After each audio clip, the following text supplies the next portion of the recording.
अस्सलाम वालेकुम गाइस, मैं सलमान मलिक। आप देख रहे हैं स्मृति क्विज। नमस्ते, सत श्री अकाल। कैसे हैं आप लोग? उम्मीद है कि आप सब लोग ठीक होंगे, मज़े में होंगे। हाजिर हैं एक और नई वीडियो के साथ। और आज की video India versus Pakistan country and military comparison. इसमें हिंदी में कुछ लिखा हुआ है, उसका मतलब मुझे नहीं पता, मगर मेरे ख्याल से इस वीडियो में ये बताने की कोशिश करेंगे कि पाकिस्तान कहाँ पर स्टैंड करता है और इंडिया कहाँ पर। ये वीडियो नहीं है, इसका लिंक आपको नीचे डिस्क्रिप्शन में मिल जाएगा। वीडियो देखने से पहले आप हमारे चैनल को लाइक करें, सब्सक्राइब करें और दोस्तों को साथ शेयर करना मत भूलें। चलते हैं, देखते हैं वीडियो। हेलो फ्रेंड्स, मैं गौरव। और रात गई बात गई, लेकिन एक बात आज तक नहीं गई कि इंडिया और पाकिस्तान में सबसे महान देश कौन सा है। मान लो कल को अगर, और ऐसा होना नहीं चाहिए, लेकिन पाकिस्तान और इंडिया के बीच में एक घमासान सा युद्ध छिड़ता है, तो कौन सा देश जीतेगा? किस देश के पास ज्यादा ताकत और मनोबल है? किस देश की टेक्नोलॉजी सबसे अव्वल है और किस देश की मिलिट्री सबसे पावरफुल है? किस देश में रहना सबसे बेहतर है और इग्नोर करता है पाकिस्तान? पर हम, मेरे इंडियन और पाकिस्तानी सब्सक्राइबर्स, हम इस बात को बिल्कुल भी इग्नोर नहीं करेंगे। दोनों देशों के लोग एड़ी चोटी एक करके अपने देश का झंडा ऊंचा करने में लगे हुए हैं, कोई कसरत नहीं छोड़ रहे। और इंडिया और पाकिस्तान के बीच में कंपटीशन इतना बढ़ चुका है कि उसके खत्म होने का कोई नामो निशान ही नहीं दिखाई ये तो है। आपको दिख रहा है? और हमारा ये पड़ोसी देश पाकिस्तान हमारा एक तरीके से सौतेला भाई है, और भाई भाई के बीच इसी कंपटीशन में 1947 में दोनों का बंटवारा भी कर दिया। 14 अगस्त 1947 में इंडिया का एक भाग जाके पाकिस्तान बन गया। और अब देखना यह है कि कौन सा सौतेला भाई ज्यादा सक्सेसफुल है, इंडिया हमारी भारत माता या पाकिस्तान हमारा सौतेला भाई? किस देश ने अपने बाप का नाम आखिरकार रोशन कर ही दिया? अब friends, I know Pakistani Pakistan बोलेंगे, इंडियंस इंडियन बोलेंगे, ऐसे ही है। आज गेट्स इट फ्लाई की अदालत में हम फैक्ट्स को लेकर दूध का दूध और पानी का पानी कर ही देंगे आपके सामने। हम पेश करेंगे ऐसे सबूत जो मिटा देगा गुरूर का वजूद। So without wasting any time, let us get started with our today's session titled India versus Pakistan Comparison. अब भाइयों, कुछ ही महीने पहले मेरे एक विदेशी दोस्त ने मेरे से ये पूछा था कि जब इंडिया और पाकिस्तान एक ही मिट्टी में पले बड़े हैं, तो 1947 के बाद जब दोनों देशों को आजादी मिली, तो तब से लेकर आज तक दोनों देशों की प्रगति और उन्नति में इतना डिफरेंस कैसे है? Point, right? आई मीन, आजादी से पहले दोनों इंडियंस और पाकिस्तानी ने एकजुट होकर as an Indian, as a भारतीय ही ब्रिटिशर्स का सामना किया, और फिर आजादी मिलते ही दोनों अपने अपने रास्ते चले गए। पर फिर क्यों दोनों देश आज एक दूसरे से इतने अलग है? क्या रीजन है इस अंतर के पीछे? ये बात आज आप खुद ही जज करोगे। मैं आपके सामने सिर्फ सबूत रखूंगा और फैसला आपका खुद का होगा। किसी भी देश की असली पहचान उस देश के नागरिकों से होती है। भारत दुनिया का एक ऐसा देश है जहाँ पर सेक्युलरिज्म के नाम पे लोगों को दुनिया भर की आजादी मिलती है। भारत इतना कल्चरली डाइवर्स देश है कि इसकी तुलना आप किसी भी और देश के साथ नहीं कर सकते हो। 1947 में जब पाकिस्तान बना था, तो Pakistan as a theocratic nation बना था, और दूसरी तरफ एज यू नो इंडिया एक डेमोक्रेटिक देश था जिसका कॉन्स्टिट्यूशन किसी धर्म पे बेस्ड नहीं था। और इसी वजह से इंडिया एज अ कंट्री इतना कल्चरली डाइवर्स होने के बाद भी सारे कल्चर्स और सारे रिलीजन्स के लोगों को प्यार से एक्सेप्ट करता है। फरमान न बदला जाएगा, बदल जाए लाख जमाना, पर ईमान और कुरान न।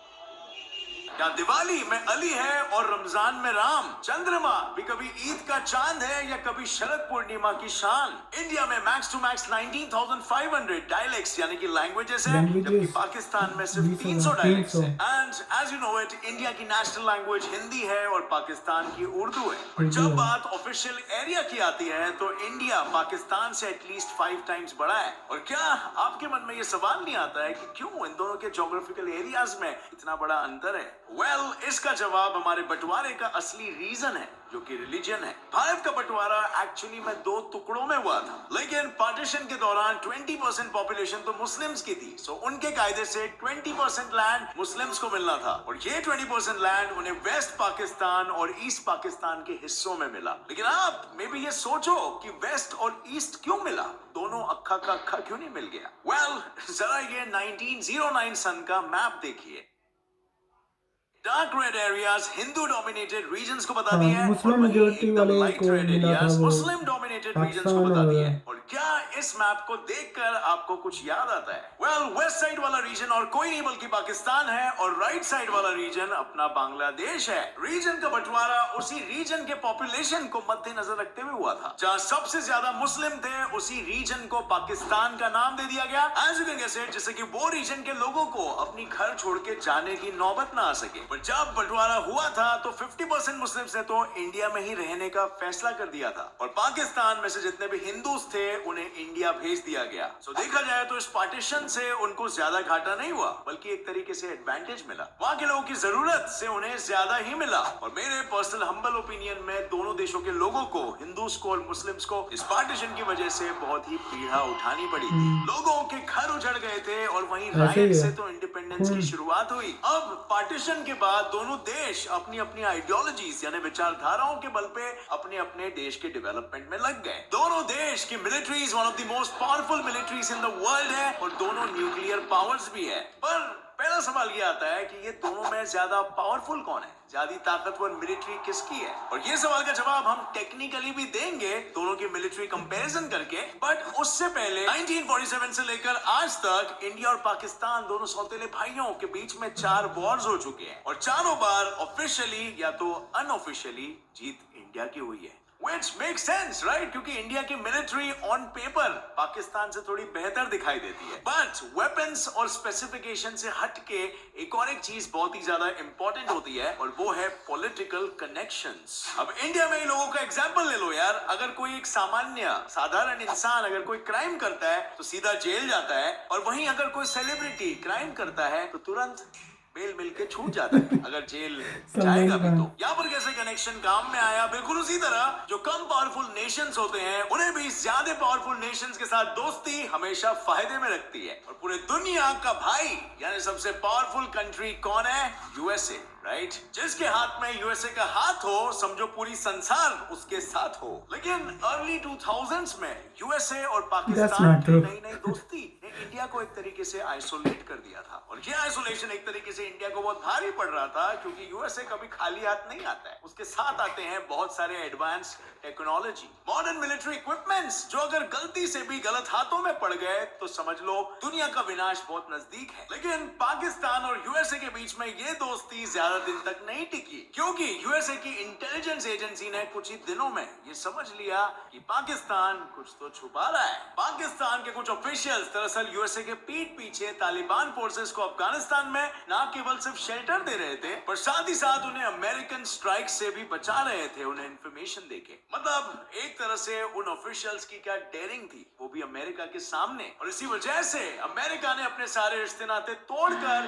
पाकिस्तान से रूट कर तालिबान अमेरिका ने बनाए थे यार, एक तरह से अपने पड़ोसी और मेहमान की फेल्ड पार्टनरशिप सोवियत यूनियन के खिलाफ जब जंग हुई थी। और इस तरह दुनिया की सबसे पावरफुल डेमोक्रेसी और दुनिया की सबसे बड़ी डेमोक्रेसी एक साथ एकजुट हो गई। सो इससे हमें यह पता चलता है कि यूएसए भाई आज इंडिया के साथ है। लेकिन क्या इंडिया को यूएसए भाई की जरूरत पड़ती है अगर पाकिस्तान और इंडिया में कभी वॉर होता है? वंस अगेन ऐसा होना नहीं चाहिए और होगा भी नहीं, I know, but just we are doing a thought experiment. Indian military के पास पूरे 14,44,000 पर्सनल्स है, और वही पाकिस्तान के पास उसका लगभग आधा 6,54,000 पर्सनल्स है। और जब बात उन दोनों देशों की रिजर्विस्ट पूल की आती है, यानी वो मिलिट्री मैन जो हमेशा 24/7 एक्टिव ड्यूटी पर तैनात रहते हैं, और जब भी इमरजेंसी वॉर लाइक सिचुएशन आ धमकती है तो वो भी तुरंत एक्शन में आ जाते हैं। वेल, इंडिया के पास 21 लाख रिजर्विस्ट्स है, और पाकिस्तान के पास 5,50,000 रिजर्विस्ट्स है। अब आंकड़ों में तो क्लियरली दिख रहा है इंडिया जीत रहा है, लेकिन यहाँ पर इंडिया के लिए एक प्रॉब्लम आती है, और वो है कि ज्यादा बड़ा रिजर्विस्ट पूल होने की वजह से उनको बुलाने में, उन्हें इक्विप करने में और एक्शन लेने में वक्त ज्यादा लगता है। और जैसे आपको पता है इमरजेंसी सिचुएशन में टाइम का कितना महत्व होता है, एक एक पल पीछे चलना इंडिया को भी भारी पड़ सकता है। अब इसके अलावा किसी भी देश की मिलिट्री के लिए डिफेंस बजट एक बहुत ही इंपॉर्टेंट हिस्सा होता है, जो कंट्री की मिलिट्री पावर को आगे पुश करने में योगदान देती है। और इंडिया का डिफेंस बजट पाकिस्तान से एटलीस्ट 6 टाइम्स ज्यादा है। जहाँ इंडिया का डिफेंस बजट है लगभग $61 बिलियन यानी 61,000 करोड़ रुपीस, वहीं पाकिस्तान का डिफेंस बजट है सिर्फ $11 बिलियन यानी 1,100 करोड़ रुपीस। और इस बजट डिफरेंस की वजह से इंडियन मिलिट्री ज्यादा मॉडर्नाइज्ड मिलिट्री इक्विपमेंट को खरीद पाती है as compare to Pakistani military. In fact आसमान में भी इंडियन एयरफोर्स को पाकिस्तानी एयरफोर्स से ज्यादा एडवांटेज है, क्योंकि इंडिया के पास 2,123 एयरक्राफ्ट हैं और वहीं पर पाकिस्तान के पास 1,372 एयरक्राफ्ट हैं। पर इंडिया को सबसे पावरफुल उसकी Russian fighter fleet Sukhoi Su-30 S-260 बनाती है, जो आसानी से पाकिस्तान के F-16s को ओवरपावर कर सकता है। और ये इसीलिए क्योंकि पाकिस्तान के most of the F-16s Chinese made है और वो काफी नहीं, गलत कहा, ये अमेरिकन मेड है। को अगर आप कंपेयर करोगे थंडर की बात कर रहे होंगे, JF जो 17 जरूरत है कौन सा माल बेहतर होगा। और इसके अलावा इंडियन नेवी और पाकिस्तान नेवी के कंपैरिजन में भी इंडियन नेवी की स्ट्रेंथ और पावर पाकिस्तानी नेवी से ज्यादा नजर आती है। और जैसे मैंने पहले भी बताया कि इंडिया और पाकिस्तान दोनों न्यूक्लियर पावर्स को पोजेस करते हैं, पर इससे एक कदम आगे जाके इंडिया ने अपना खुद का मिसाइल डिफेंस सिस्टम भी बनाया है। And India also possesses anti satellite weapons and most importantly India ने खुद के सैटेलाइट नेविगेशन सिस्टम भी डेवलप किया है, जिसे नाविक या नाविक कहा जाता है। तो जहां पे एक तरफ इंडिया ने इतनी टेक्नोलॉजिकल एडवांसमेंट को हासिल कर लिया है, उसी तरह पाकिस्तान ने इतने सालों में बहुत कम टेक्नोलॉजिकल एडवांसमेंट हासिल की।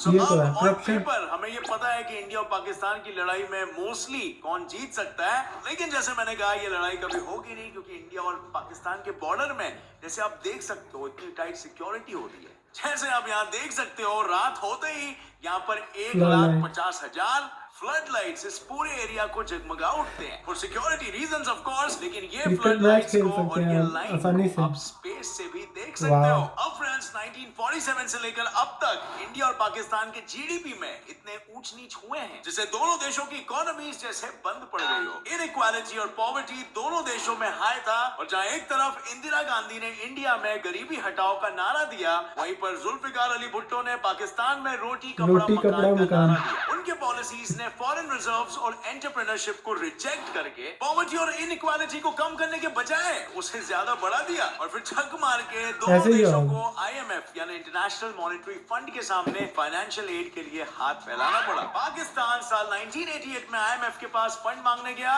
और वहीं पर उसके 3 साल बाद 1991 में इंडिया फंड मांगने गया। लेकिन पाकिस्तान ने 1988 से लेके आज तक 12 बार पैसे उधार लिए, और IMF के आ जाने से दोनों देशों के बीच इकोनॉमिक गैप कम होने के बजाय तेजी से बढ़ने लग गया। इंडिया ने बड़ी चालाकी से 1991 न्यू इकोनॉमिक रिफॉर्म से देश का नक्शा ही बदल डाला, और इसी बदलाव ने इंडिया को आज पाकिस्तान के इकोनॉमी कंपैरिजन में 10 गुना ज्यादा आगे कर दिया। India's foreign reserves ranked 8th in the world in the year 2018 with $405.8 billion, और उसी साल पाकिस्तान का फॉरेन रिजर्व सिर्फ $15.682 बिलियन रहा। और तो और India 5th largest economy in the world in terms of nominal GDP value, और 3rd largest in the world है विद PPP यानी कि परचेजिंग पावर पैरिटी। और वहीं पर पाकिस्तान वर्ल्ड की 42nd लार्जेस्ट इकोनॉमी है in terms of nominal GDP value, and 25th largest है in terms of purchasing power parity. और इंडिया के लिए 2015 से लेके 2018 के बीच इंडिया को वर्ल्ड की फास्टेस्ट ग्रोइंग इकोनॉमी का दर्जा भी दिया गया। तो बात अगर इकोनॉमी की हो,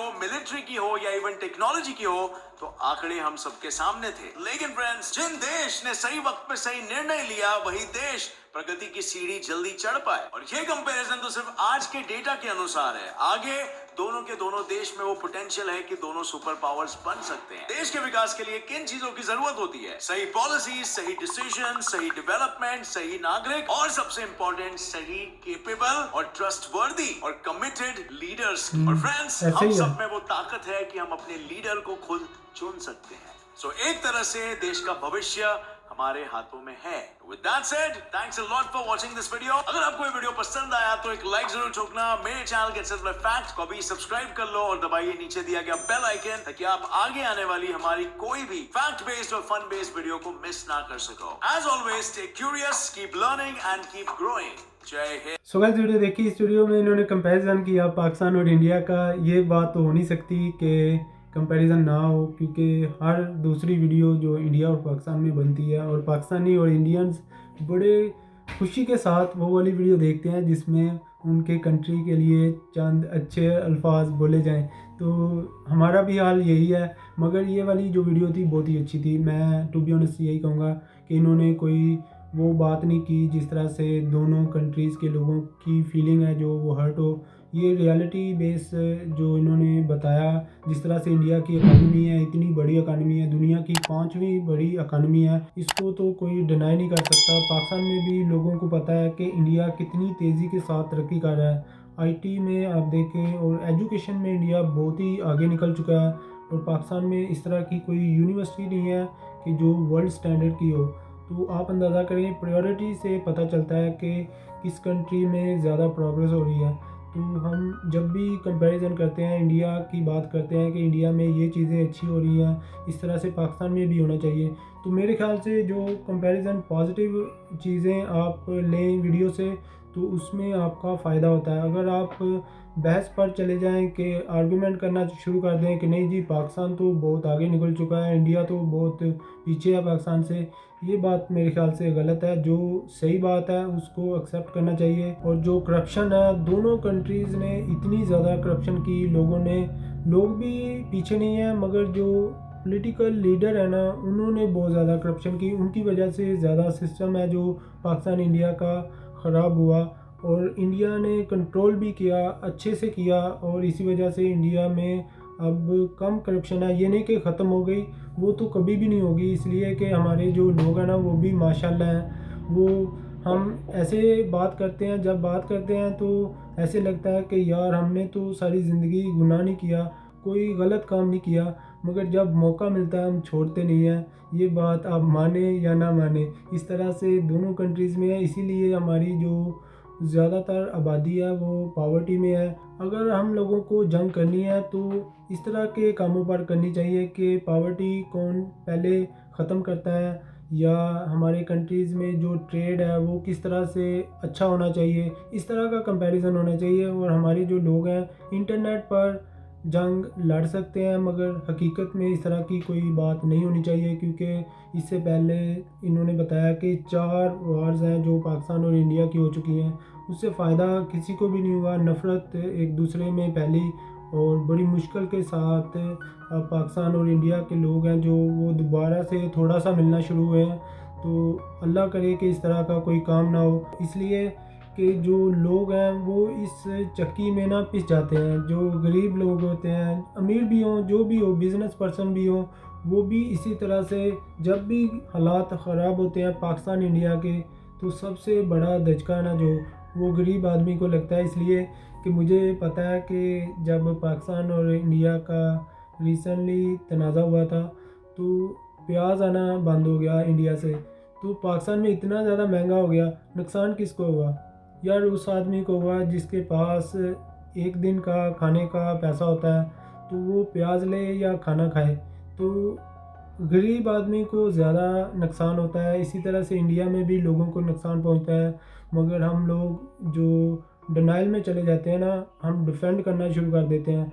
अगर आप यूरोप में देखें, अमेरिका में, कनाडा में देखें, लोग अपनी जो गवर्नमेंट होती है ना उसको डिफेंड नहीं करते। जो गलत है वो गलत है, जो सही है वो बात करते हैं। हमारे कंट्रीज़ में मसला यही है कि हम पाकिस्तानी और इंडियन, हम तो एक दूसरे के खिलाफ बात सुनना पसंद ही नहीं करते, हो ही नहीं सकता, वो तो जंग है भाई। हम लोग यही कहते हैं कि हमारा जो लीडर है ना वही है, बस वो सच बोल रहा है, बाकी सारी दुनिया झूठ बोल रही है। अब आप देखें पाकिस्तान में पॉलिटिशियन है वो अपना गेम खेलते हैं, इंडिया में भी इसी तरह से है। तो जो कांग्रेस के लोग हैं वो बीजेपी को गालियाँ निकालते हैं, जो बीजेपी के लोग हैं वो उनको कांग्रेस वालों को गालियाँ निकालते हैं। क्यों करते हैं इस तरह से? इसीलिए कि वो डिफेंड करते हैं, वो ब्लाइंडली ट्रस्ट करते हैं अपने लीडर्स पर। इसी वजह से वो करप्शन भी कर जाते हैं, सब कुछ कर जाते हैं। मगर हम लोग हैं ना जो, उनको पता है कि ये लोग हमें डिफेंड करेंगे, इनको तो कुछ पता ही नहीं है, हमने बस इनको नारा देना है और सब कुछ हल हो जाना है। तो इस तरह के लोग जब हमारे कंट्रीज़ में होंगे, हमारे कंट्रीज़ में अच्छे से जो कहते हैं ना इंसाफ नहीं होगा, किसी को पकड़ दकड़ नहीं होगी। इंडिया में अच्छा सिस्टम है, मैं अभी भी कहता हूँ, मगर पाकिस्तान में इस तरह का अभी तक सिस्टम नहीं आया। सो गाइस ये थी हमारी आज की वीडियो। आपको हमारी वीडियो कैसी लगी? अगर अच्छी लगी हमारे चैनल को लाइक करें, सब्सक्राइब करें और दोस्तों के साथ शेयर करना मत भूलें। तो मिलते हैं नेक्स्ट वीडियो में। अल्लाह हाफिज़।